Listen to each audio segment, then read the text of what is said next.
What is muscle activation techniques? This is one of our specialties here at Muscle Activation Schomburg, and we talk about it quite often on our podcast. Well, recently I had the opportunity to sit down on the Biohacking Superhuman Performance podcast to answer this question specifically. We're going to cue our introduction and then we're going to play this episode of the Biohacking Superhuman Performance podcast. Hey folks, welcome back to the show. We have a great episode for you today, and it's all about healing injuries and how sometimes injuries aren't what we think they are, or where they're not coming from where we think they're coming from, and the solution can be a little bit different than what we imagine.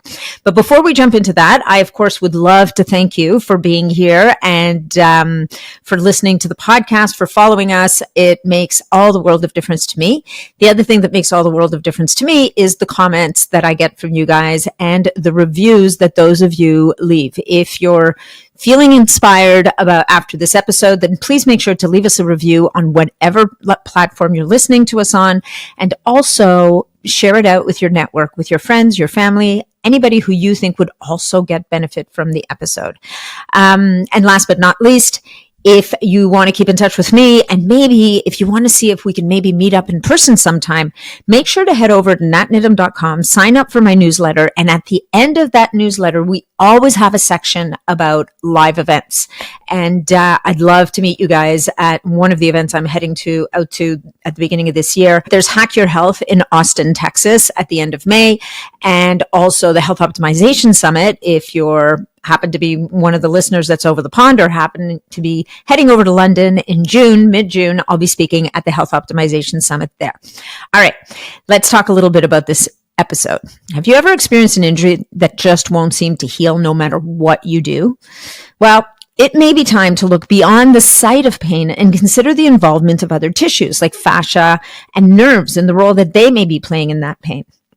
In this episode of the Biohacking Superhuman Performance podcast, I chat with Charlie Cates about MAT, or otherwise known as muscle activation technique, which is a unique approach to addressing pain and injury by focusing on the activation of inhibited muscles. I discovered this modality years ago, and I've been wanting to record a podcast on it forever. And wasn't I pleasantly surprised when I discovered that Charlie Cates is a student of the master trainer that I actually saw many, many years ago.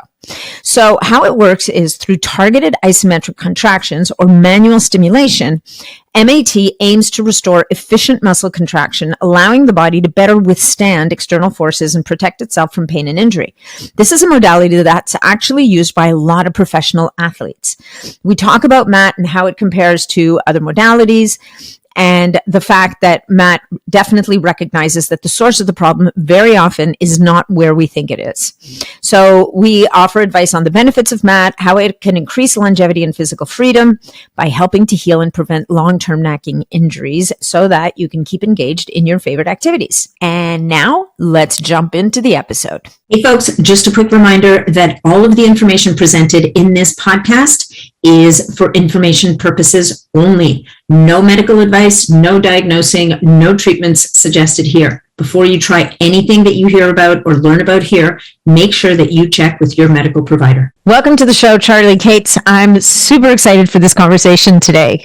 Natalie, thank you so much. I'm very excited as well. Yeah, no, well, you know, we had one of those warm-up conversations before the podcast, and it's funny. I think this is one of those where you kind of show up saying, okay, yeah, I'm going to go in, we're going to talk about this. And then I was like, oh, yeah, do we really have to talk about that? And then I found I found mention in your bio and in your materials that you practice something called MAT, otherwise known as muscular activation technique.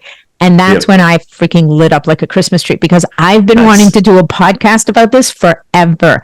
And we have a common acquaintance. Well, he's an acquaintance for me, probably, you know, more of a colleague and friend for you. In Eric Seifert. And I'd been trying to pin him down to a podcast for the longest time. And he's a bit of a bouncing ball, that guy. He's all over the place. So I'm super grateful to have gotten you on the podcast, because I think you've worked with him quite a lot and you're in that space. And I do think it's one of those modalities that not enough people know about, nor, frankly, are there enough people doing it. So maybe as a starting point, we should start with, where did this all start? Like, well, have you always been an MAT practitioner, or did you start somewhere else and make your way over? Great question. So my focus all growing up was sports performance. I played basketball from, as long as I can remember, all the way through my senior season of college. And my goal, my desire, my dream was to have my own sports performance facility working with athletes. And so that's what my summer internships were all about, sports performance. That's what my mindset was all about, bigger, stronger, faster. I graduate college and I finished playing college basketball. And by the time I finished playing college basketball, my body was wrecked. It was just broken. Now, I never had any like major injuries growing up. Knock on wood, no torn ACLs, no ruptured ligaments, anything like that. Okay, but I had a number of sprained ankles, things that would keep me out for just a period of time. But then I tie my shoes tighter, brace it up, tape it up, and get back to playing. But at 22 years old, by the time I finished playing college basketball, my body just hurt. It was so tight, especially the right side of my body. Anyways, I did what I could based on what I knew as far as like stretching and foam rolling and everything else to try to help things loosen up and just feel better, but it wasn't working. Anyways, I get into personal training in downtown Chicago, and the first gym that I worked at, there were 2 practitioners there. MAT practitioners, I should say. And so I kept asking them like what they're doing, because I see them going to the back of the gym. They're doing this weird like pseudo stretching thing with their clients. I'm like, what are you guys doing? And they're like, well, we're doing mat. I'm like, well, what is mat? And so eventually one of them just said, you know what, just lie down on the table. Let me show you. And so I got on the table and I was super disconnected from my body, meaning, yeah, I was big and fast and strong and everything like that, but I wasn't really aware of my body. So he would check different motions on me, and I couldn't really tell if like one side was moving different than the other. He kind of was testing some things in my hip and my foot, and I didn't really know what was happening as far as like whether something was weak or strong. But as he was working through my system, all these light bulbs start going off in my head, because my senior season of college basketball, I had this idea that in order to get an athlete's body to perform at the highest level, all I really needed to do from a training and coaching perspective was just get their body working the way it was supposed to work. I felt like so many people were beating themselves up with overtraining and improper nutrition and not enough recovery and sleep, that if I could just get somebody's body working the way it was supposed to work, they would be able to perform at a much higher level than everybody else. So as this practitioner is working through my system, again, all these light bulbs start going off, because I realize that all he's trying to do is get my muscles to work the way they're supposed to work. And I'm like, this is it. This is the thing. Now, I'd never seen MAT before. I'd never heard of it before. But like from that moment, I was like, okay, this is amazing, because I was like, all right, this is going to be the tool that I can use to help get somebody's body working the way it's supposed to work. That was my start into MAT as far as my exposure. That was 2010. I started taking the classes in 2011, and it's just been nonstop, straightforward ever since. Yeah. Amazing. Okay, so let's, people are sitting there scratching their heads going, what the heck is MAT and what does it stand for? So, Sure. So yeah, you can, I mean, it's muscular activation technique, but Yeah. and I don't know if I have this right, but my impression or what I took away from some of the work that I did with Eric is that it's really it's accessing the nervous system to Yes. properly activate the muscles in the way that they need to be activated. So maybe Yes. you could do a better job of describing it than I can, but No, you're right on. You're right on. Okay, so if you think about as we go through our lives, there are stresses that our body incurs, okay? Physical stresses, such as injuries or, working out or whatever. It's a stress to our system. Chemical stresses as far as what we're putting into our body. Mental, emotional stresses, okay? All of this has the opportunity to cause some kind of disruption with our nervous system, okay? And so we can see that with, changes in heart rate variability and everything like that, right? Okay, so when there are these disruptions with the nervous system, that can then lead to disruptions with how the muscles are contracting, okay? And when this happens enough over time, our bodies start to compensate, and they start to compensate around muscles that aren't working well enough, and start to overutilize the muscles that are working well in order to like take stress off of or work around the muscles that aren't working well enough. Okay, so with MAT, what we're going and doing is we're trying to assess to see where these muscles are that aren't working well enough, and then we go and we restore their ability to contract efficiently by restoring that signal from the nervous system to the muscles. in a way, like Greg Roscoff, the developer of MAT, he talks about it like kind of tightening loose battery cables on your car. So you can have a giant engine, but if the battery cables are loose, you're not able to access that horsepower. You're not able to access that torque. You tighten the battery cables, and now all of a sudden, everything that you've built into the engine is immediately accessible. And that's what we see as MAT as well. Nice. That's a great analogy. But although unlike a car where if the engine's not working, the engine's not working, in the body, I think what's really interesting is if your quad, let's say, is not firing properly or all aspects of the quad aren't firing the way they should, you've either got other parts of the muscle or other muscles that are going to kind of try to jump in and compensate for that deficiency, which really is what creates layers of dysfunction that show up as what you were talking about, like tightness or injuries, and predisposes people to having injuries over and over again, right? And yes, I'm absolutely. sure that happens in the professional arena as it does with our weekend warrior, a person who's just going to the gym a couple of times a week. Like, absolutely. You don't realize. Yeah. No, for sure. I mean, we think about like, well, if clients come in, it'll be like, or going through their health history, they'll be like, yeah, I sprained my ankle, but that was like 20 years ago.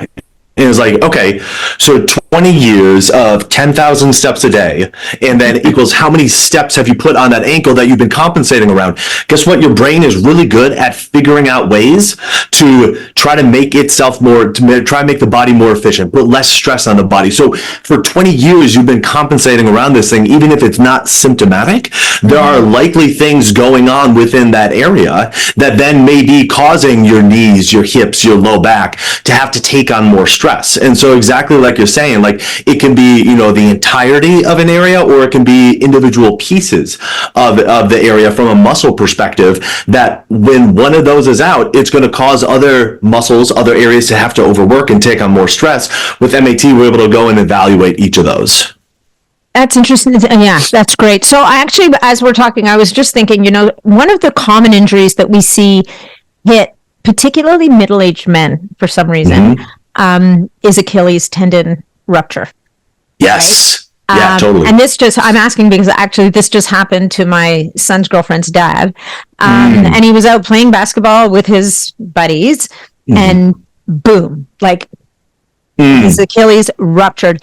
And so my question to you is, this is not an uncommon injury. This is actually a really common thing that happens to middle-aged guys. Yep. Would you say that, is it possible that these injuries happen because there's some have you seen a pattern where there's some kind of deficiency that ultimately builds up the pressure until finally the tendon, Achilles tendon, until the tendon can't stand it anymore and just blows? Yes, absolutely. Absolutely. And pause for a second. I'm sorry. I need to turn my sorry.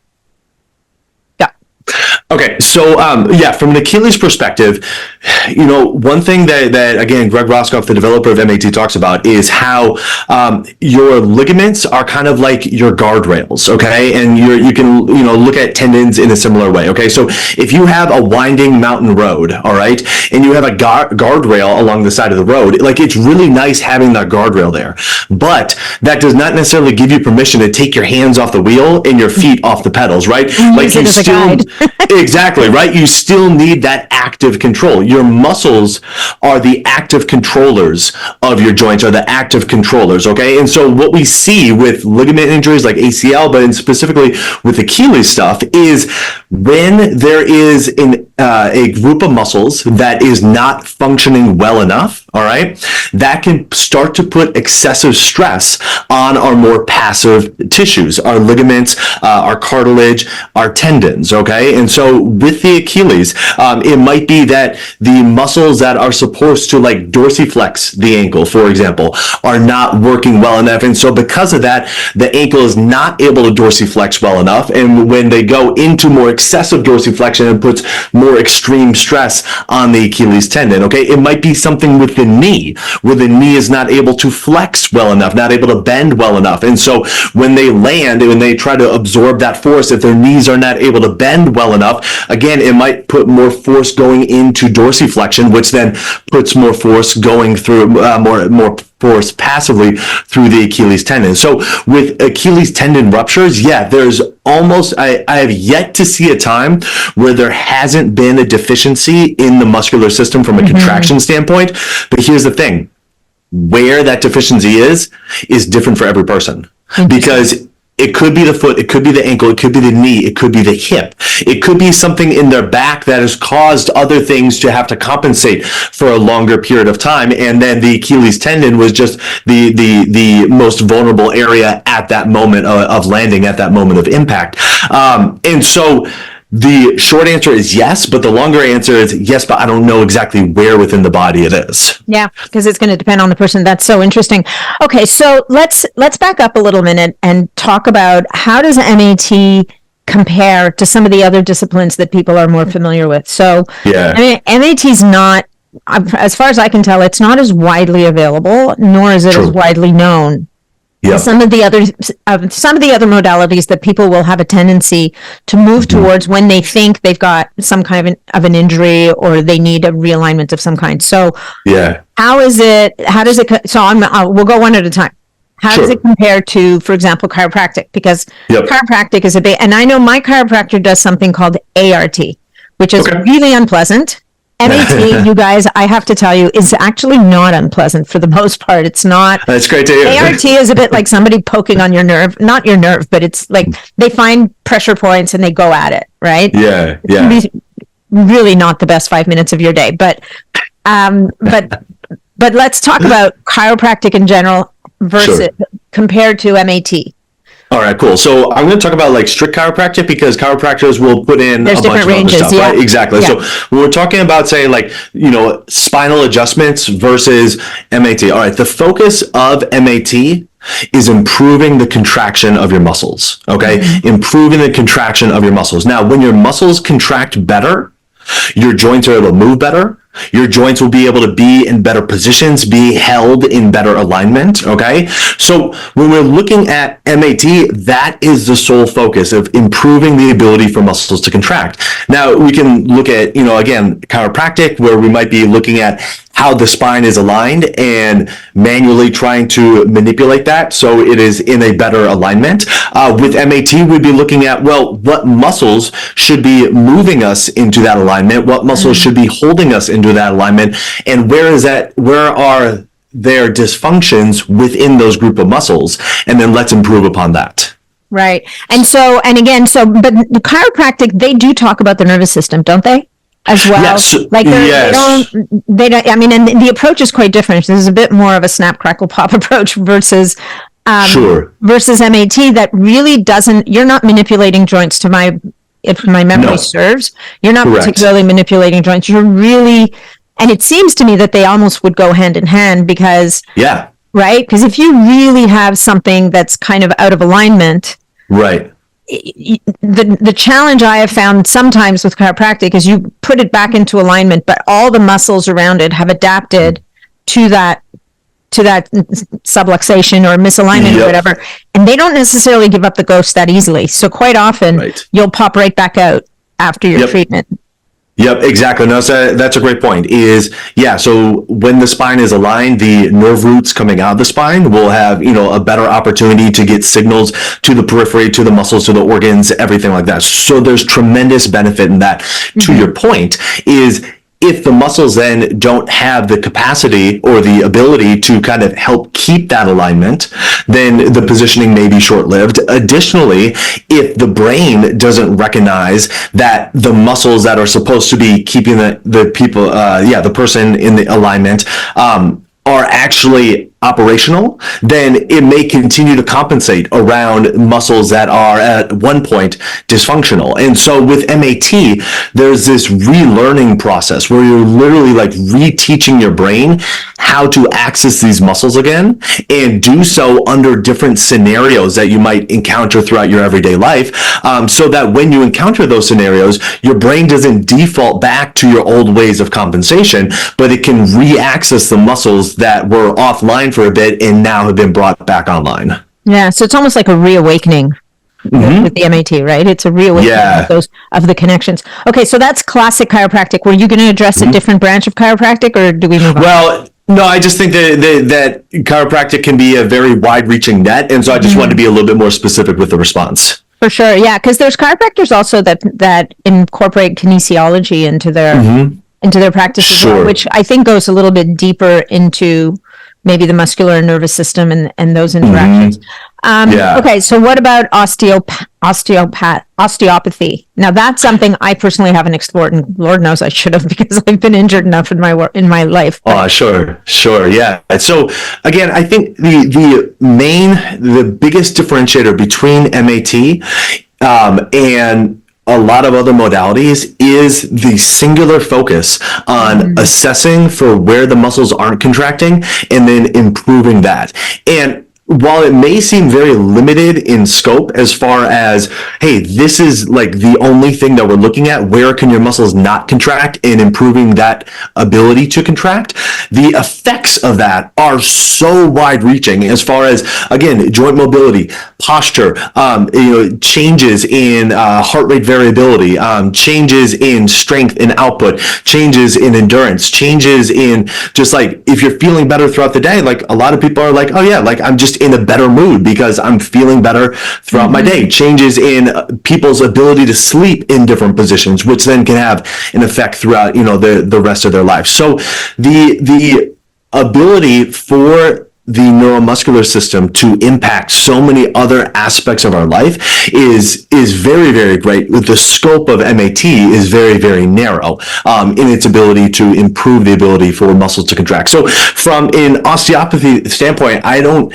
know that there is another modality out there that looks at the neuromuscular system in the exact same way and assesses things in the exact same way that MAT does. That really is the big, I think, differentiator. Like, I'll talk to other professionals. They'll be like, oh yeah, I do, activation of muscles. And then they'll be like, all right, let me throw this band around your hips and we'll do some glute bridges and stuff like that. And it's like, okay, here's the thing. What's happening in those scenarios is your body is getting better at the compensations it already has.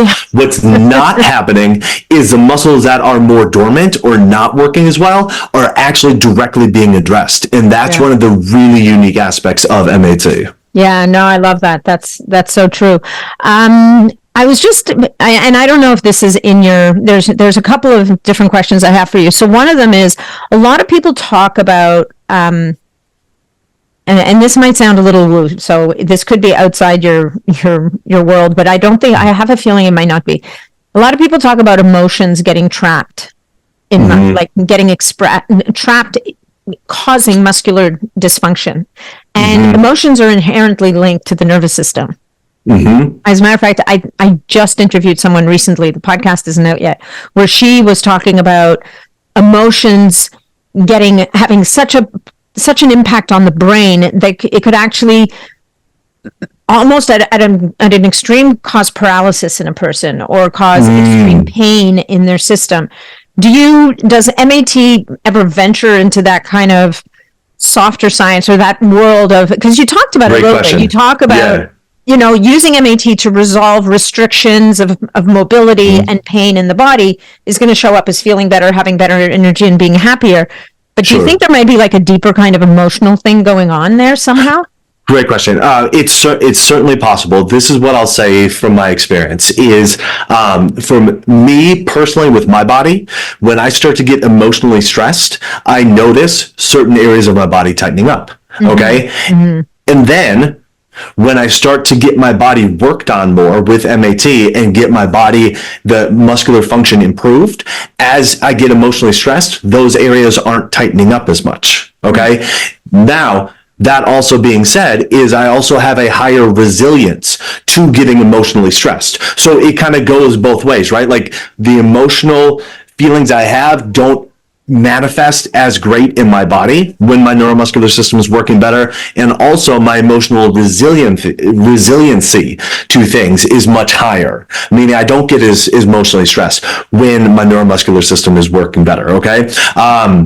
Seeing things with my own heart rate variability, as far as like if I'm in a more stressed state, my heart rate variability is lower, like emotionally stressed state. Okay. Again, the better my neuromuscular system functions, all right, the higher my heart rate variability is. And it's a very quick turnaround time from getting work done with MAT to seeing improvements in heart rate variability. I mean, I'm talking like over the course of an hour, I've been able to track it pre and post with my clients, with myself, and a noticeable improvement in heart rate variability over the course of that hour of an MAT session. And so it's a very quick thing. It's not like you need to wait till the next day or anything like that. So I don't have experience going into like deep rooted emotional issues with people. That is outside of my area of expertise, but just speaking from my own personal experience of what I noticed within myself, when my neuromuscular system functions better, my emotional tolerance is much higher. And regulation. Exactly. And the effect that it has on my system is much lower. Yeah. No, that's really interesting. Okay. Another question for you. I have this great shirt that I bought in a yoga studio once that says fascia is the new black. So fascia, I feel, is, we talk about tendons and ligaments and muscles and nerves, and not enough people talk about fascia. And fascia, at the end of the day, is going to determine in many cases whether we shrink as we age or whether we maintain mobility. And fascia definitely, I think my understanding is, over your lifetime, you sustain different types of injuries if you're an active person, and you get scarring and little adhesions where the fascia, so now your fascia no longer slides over your muscles anymore. But there's a big story about the nervous system and fascia as well. So do you guys, in the discipline of muscular activation technique, do you address fascia as well? Like, do you...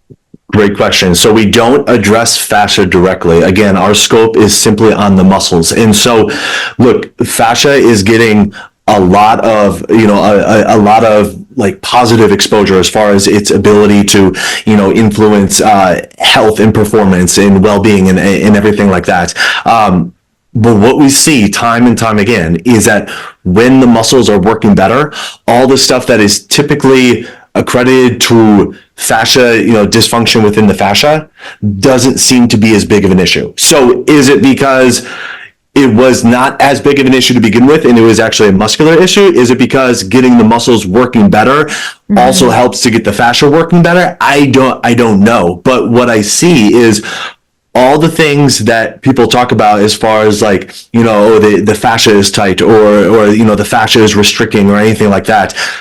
Getting I should say this, doing the MAT process seems to not only help the muscles contract better, but if there are those fascial things going on as well, a lot of that seems to be taken care of as well. Yeah, I wonder if it has to do with accessing the nervous system. Like, it's not a stretch to say that the nerves that are innervating a muscle are going to have branches that are going to connect to the fascia in that same area as well. And seeing as MAT very much goes at this by hacking into the nervous system or by activating the nervous system, I don't think it's a stretch to think that the fascia is benefiting in some ways. I have to imagine there. Yeah, absolutely. That you're doing. So let's describe an MAT session to people a little bit, because it's really, it's quite a unique experience. I'll describe my first experience with it with Eric. Perfect. And I actually, at the beginning, I was just like, I think this man's a little cuckoo. Had he not been married to a friend of mine at the time, I would have probably kind of backed out of the room slowly and said, maybe this isn't such a great idea. So the first thing Eric asked me to do was walk away from him and then walk towards him. And I did this a few times, and by the time I came back, he started riffing off a whole bunch of things that he's observed. He's like, have you ever noticed? And I don't remember what it was, but it was things like, obviously he's looking for the alignment of your feet, which is going to affect your knees and your hips and all the things. But have you ever noticed that your left arm doesn't swing properly when you're walking? Or he might, and it's funny because I now watch this in other people and I'm like, ooh, nice. I don't know what this means, but people whose arms kind of do this weird swing around the back or around the front. Or, obviously he's like, oh yeah, and this shoulder is higher than that shoulder and your head's kind of tilted over to this side. And I'm sitting there going, dude, I was just walking a straight line. And I think what he was really referring to is all of the compensations that are happening in the body so that you can walk the straight line in spite of all the dysfunctions, all the horrible things you've done to yourself in CrossFit and in all the different things that you've done in your life. So what you guys are observing is all of these little compensations and deficiencies, if you will. And then when he puts you on the table, this was a whole other experience. Like at one point, I vividly remember having to stick my tongue out the left side of my mouth, have one, I think it was my third or fourth finger on my temple over here, another finger on my rib over there. And then I had to hold my leg out to the side and was physically incapable of doing it. And then he's like, okay, cool. And then he goes and he kind of rub-a-dubs one area or two areas. And then next thing you know, you're sticking your tongue out again, putting your two fingers, and you can't move your leg for money. So maybe you can unpack that in a more professional way. I love it. All right. So all right. So a lot of professions will start with a kind of a general, what we might consider to be more of a general overview of the body. So we're talking about like the walking down and back. All right. So this is kind of like the 10,000 foot overview of kind of like what's going on with your system. Is anything just kind of sticking out, jumping out as far as like, oh yeah, okay, there are some definite things. And Eric has a very, a keen eye, so he's able to pick up a bunch of stuff. But what really matters for us as MAT practitioners is how well your body moves when you're lying on the table, okay? So looking at how well the right side of your body moves relative to the left side of your body, with the idea being that your muscles are the things that are supposed to be moving your joints, all right? And so if your joints aren't moving as well on one side of the body as the other, then we should be looking at the muscles that are supposed to be creating that motion on the side that is more limited. All right. So we'll start, you can do general overview. Sometimes people will do like squats or single leg squats or, whatever, overhead squat or whatever, walking, it's just kind of like a general, all right, here are some things that, might be going on. Then we can start to evaluate joint by joint, hips, knees, ankles, all the different joints of the feet, the spine, shoulders, everywhere throughout, okay? We'll kind of piece together more or less like a story. Like, okay, here are the bigger limitations that we're seeing with, within your body. Maybe it's these motions in your right hip and these motions in your left hip and these motions in your trunk, okay? And we'll say, okay, out of all those limitations or all those asymmetries, here are kind of the biggest ones, and here's how they may be relating to one another, all right? And so we'll say, okay, let's say kind of lifting the leg or hip flexion on your right leg is like the biggest limitation that we see, all right? We'll go in and we'll start kind of testing the different muscles that should be, helping to lift the leg, should be flexing the hip. And what we're looking for with MAT is not like a break test, like how, like you push as hard as you can, I'm going to push as hard as I can, see when it goes. It's more of a kind of reflexive response test. And that's really one of the big differences with MAT is how we go about testing things. In our coursework, we spend so much time really drilling in the specificities of the test, not only the pressure that we're using, but the exact positioning for each test. And for each side of the body, we have 276 muscles on each side of the body. So it's 552 muscles throughout the entire body that we're needing to learn like these specific tests for, okay? So we go through, and when we find muscles that are, the other thing that's unique about MAT with our testing is how we are like rating it or grading it. It's not like a sliding scale, like, from like, weak to kind of weak to moderate to, strong or whatever. It's binary. It's yes or no. Okay. Was it rock solid, or was there some kind of give or wiggle, or was it, completely is yes or no? Right. And so if we find something that is anything but rock solid when we go to test it, that's when we'll go in and we can have a couple different options. We can manually stimulate the tissues, and kind of what you were experiencing as far as like you were saying, the rub-a-dub of like, pushing, where the muscles attach to the body.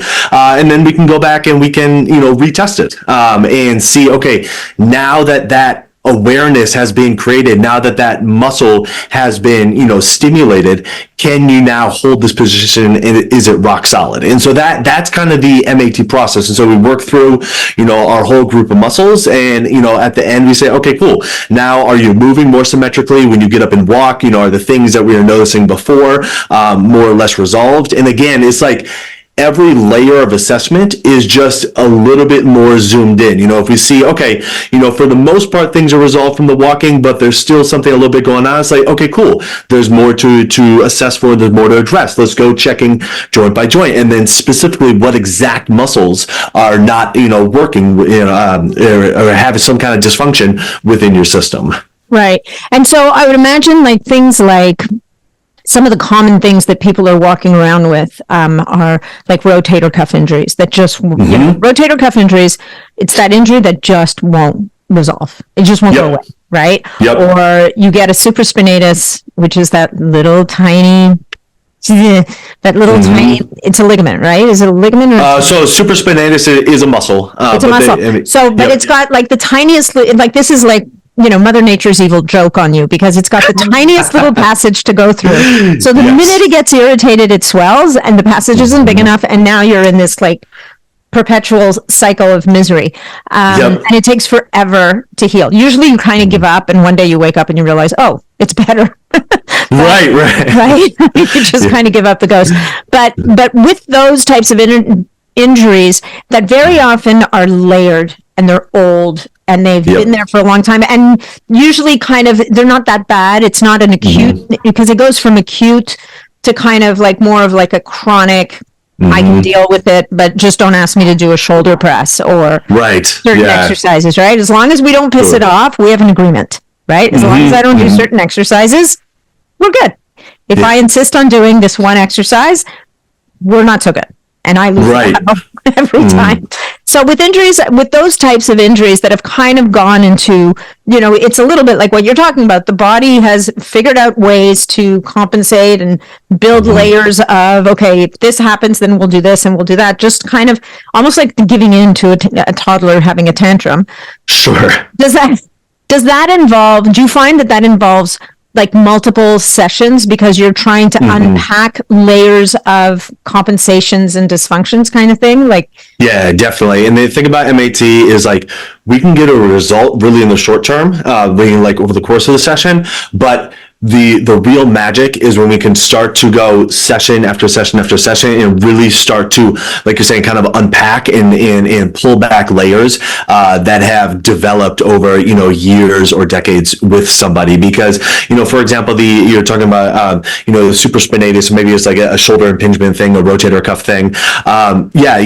That could be like, hey, the supraspinatus directly needs to be addressed. A lot of times it's like the shoulder blade that needs to be addressed and the trunk that needs to be addressed. And by the way, like if your feet are pronated and so your trunk is a little bit more kyphotic through the thoracic spine, now more than it normally would be, now all of a sudden your shoulder can't upwardly rotate as much, and so actually we need to not only address the shoulder and the shoulder blade and the trunk, but we also need to make sure that your feet can go into a better position. And so there are a lot of layers there, and I think for some clients that is challenging to wrap their mind around because they're used to a system of like local symptom, local problem, local resolution, and it's like, okay, no, there's actually a reason why this keeps showing up and why it just didn't kind of take care of itself on its own is because there are layers here, and the longer those layers have been present, the more reps your brain has gotten at kind of figuring out its way around that. And so we need to be like, okay, look, we need to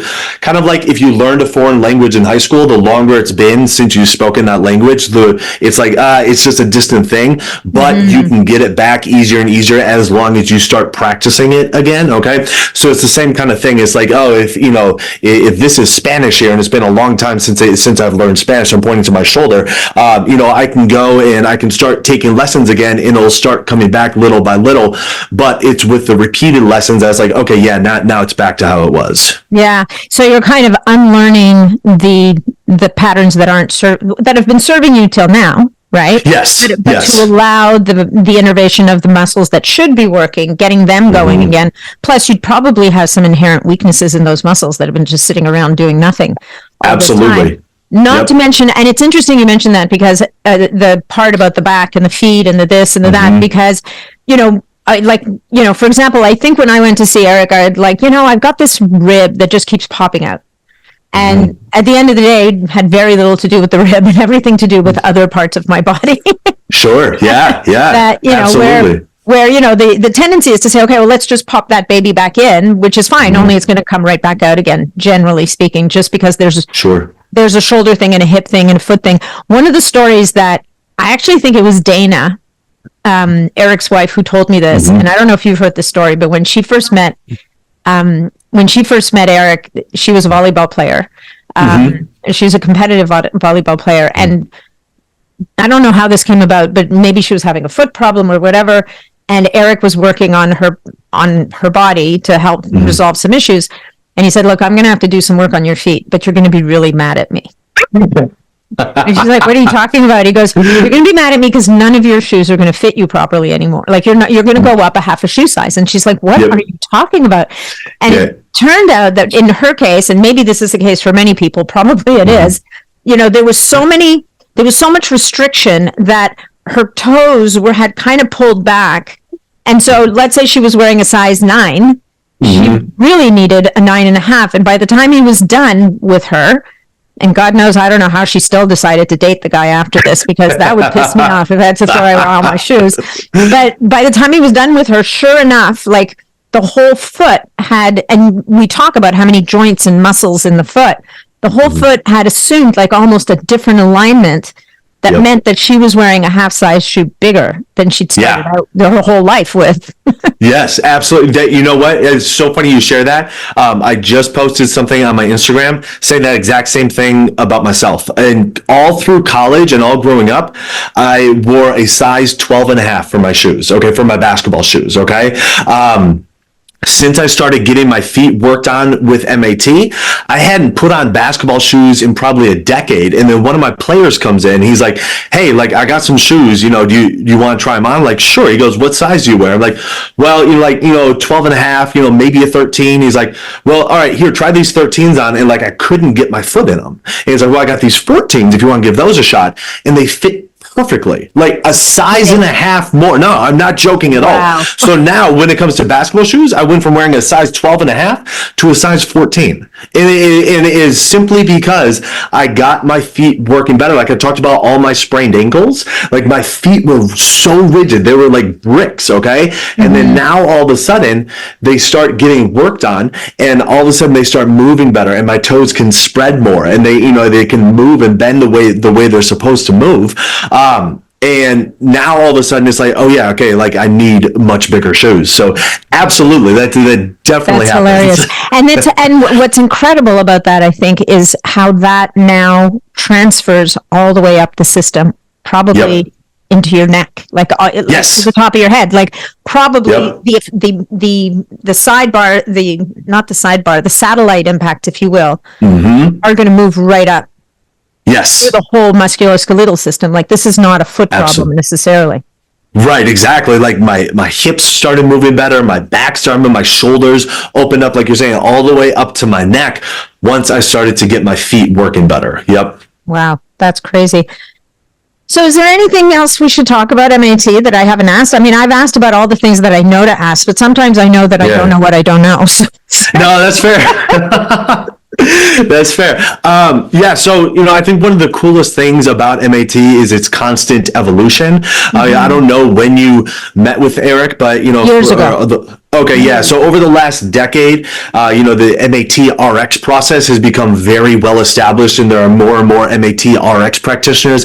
That's like the highest level of MAT. There's a STIM process now where you're able to use a very specialty, high-end kind of STIM or TENS unit called the NUX machine, and use that as part of the MAT RX process to help, reestablish the ability for muscle to contract. And then just recently, just a couple of weeks back, Eric and I were both at a class down in Florida for the MAT athlete system. And it's a system that is specifically designed for work with athletes, for individuals who have very, very high neuromuscular integrity, and helping to kind of move through their system really quickly. So that's one of the most exciting things about MAT, is just its constant evolution, the constant refinement of the different skills. It's not something where it's like, okay, if you learned MAT and it's been 5 years since you've learned anything new, like it's going to be a completely different skill set if you try to go and learn it again again now, as far as just like the specificity of the tests and everything like that. So I think that's one of the most exciting things about MAT. And then the other thing is just understanding where it fits within the spectrum of exercise. With MAT, again, we're looking at reestablishing the ability for muscles to contract, okay?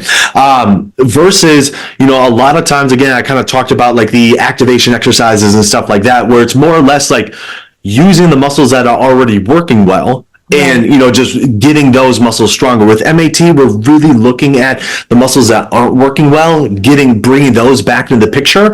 So then when you go and work out, or you do your traditional activation exercises, or you just go for a run or lift weights or whatever, now you have all the players on the board to go and do that. And so we find that from a recovery perspective, from an exercise preparation perspective, you're not beating MAT. Like it's so vital to make sure that you're able to keep exercising. Yeah. Well, and I think what's interesting about it, and I mean, obviously your passion really lies with high performance athletes, which is understandable, because for those guys, even if they seem to be doing perfectly well, even a 1% improvement is going to show up, right? Huge, like for a competitive runner or sprinter or whatever.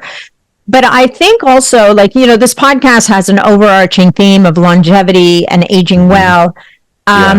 I think that for the population of people who may not consider themselves athletes, but who are acknowledging that I better stay active if I want to keep my act together into my later years, I would say that this is a modality to access, because absolutely, especially as we're aging and it becomes harder to build and maintain muscle, those deficiencies, I would think, are going to get amplified tenfold. And as sarcopenia, and sarcopenia is a horrible word. You never would have, you think of our sarcopenia as a thing that an 80 or a 90-year-old is dealing with, but sarcopenia is actually the loss of muscle tissue, and that starts to happen. By the time you're in your 50s, it starts to get harder and harder to build muscle, and if you're not using it, you're going to lose it. But I would think, like, as a modality to access for people who are moving through their decades, it probably becomes just as important as if you're a high performance athlete, because you're just not going to be able to, and it's going to show up in more miserable ways as you get older. Absolutely. And the thing about it is for most people, they don't realize it's happening until it's been going on for a while. And so with something like MAT, if you are in your, mid 30s, mid 40s, mid 50s, and you're like, I enjoy being active and I want to make sure that I can keep being active, like MAT is a huge part of that. If you are someone like, I would be active, but it just doesn't feel good for my body. Like, every time I run, injured. Exactly. Like MAT can be a huge part of that. If you're like, hey, I need to get my hip replaced, and they're telling me that I need to strengthen my body before. Like, I've had so many people come in, they're like, hey, I just need to be here for the 6 weeks up into my surgery, and they recover so much faster after their surgery because their body is more operational, closer to operating how it should be when they go into their surgery. So it has so many different places within the population at large, and especially when you're talking about longevity, physical freedom, being able to kind of do what you want for as long as you want in your life. Your muscles are going to be the key to that, and making sure they can contract well to begin with. That is, in my opinion, kind of step number one. 100%. It's even going to contribute to bone health in the end, right? Which is the other obsession of the aging population. Yeah, for sure. Strong bones, and you can't have strong bones if you don't have functional muscles to even secrete the chemical messengers that encourage the bones to get stronger. Totally. Even something as simple as like opening up jars or bags of chips. Like, I'll have clients who come in and they're in their 70s or 80s, and they're like, they're like, we got to work on my hands today because I couldn't open my chips this week. I'm like, all right, cool. I don't care if you're eating chips or not. Let's work on your hands. Let's get those better. And then it's not my place, right? Like, I'm not the nutrition guy. I'm the muscle guy. Exactly. I'm the muscle guy, so I'm going to help them, do what they want. So then we're going to have them reconsider their decisions. Yeah, exactly. No, but point being is 100%.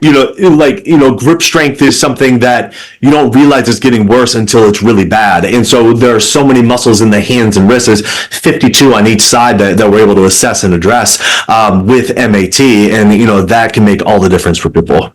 For sure. And grip strength is a predictor of longevity and mortality at the end of the day, right? Grip strength is a massive issue. There's gait speed, grip strength, your forced expiratory volume, and your VO2 max. Those are four really important landmarks, if you will, in terms of how well a person's aging. Okay, cool. So my last question for you is, how the heck do we find an MAT practitioner? Great question. So for people who are near you, they can come see you, because this is not something you can do by Zoom. This is a hands-on modality. So I want to stress that to people. Since over the last 4 years, we've gotten so used to doing things remotely. This is not one of those things. This is one of those things you got to physically be with the person. Absolutely. So the easiest way is if you go to the website muscleactivation.com. That's a MAT headquarters, main website. And on there will be options to find a specialist, find a practitioner in your area. And they are separated by geographic location, but also by certification level. Nice. So there'll be people who are, at the specialist level, master's level, RX, it'll have all the badges. And so you'll be able to see, okay, who's close to me, who's most highly certified, and then the contact information will be on there. So that's the easiest way. Awesome. So Charlie, why don't you tell us where you are and how people can find you? Because you're still practicing, and you said you and your wife do the same. She also is a practitioner, right? Yes. Yep. Absolutely. Yeah. It's a lot of fun. Yeah. So our location is in Schaumburg, Illinois, so northwest of Chicago. Our website is matschaumburg.com.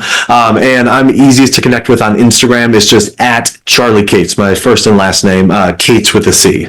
Yeah, no, your Instagram channel is actually great. We'll definitely send people there. Thank you.